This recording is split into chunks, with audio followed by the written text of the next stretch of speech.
Our chicken house was outside of the yard fence.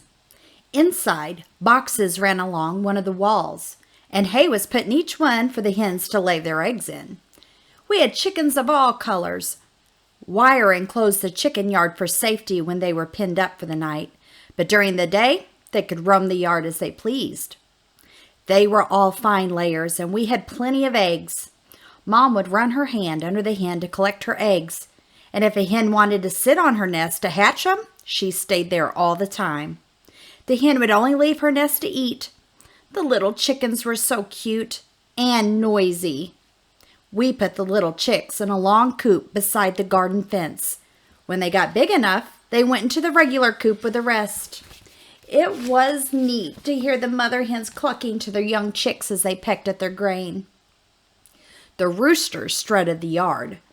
In the late evening, when it was time to be pinned up, some of the more stubborn ones would fly into the big tree that grew in the back end of the house. Nothing we could do but let them stay there. The rest we pinned up every night to keep them from roaming animals looking for a feast.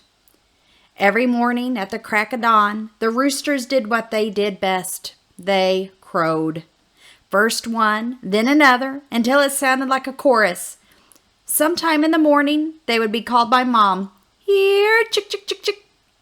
Cracked corn and other seeds would be thrown out for them to eat, and them chickens all would come running and start pecking the ground. There was always the danger of a black snake in our chicken house. One time, a snake did get into the coop, and my big brother, Charles, killed it. Being a boy, he slung it on the branch of a tree, and all of the eggs that snake had swallowed came pouring out. Now that was a sight to see. One time, Charles, or Dude, as we called him, was told to go grab a hen and kill it for our supper. He went to the chopping block, but he missed.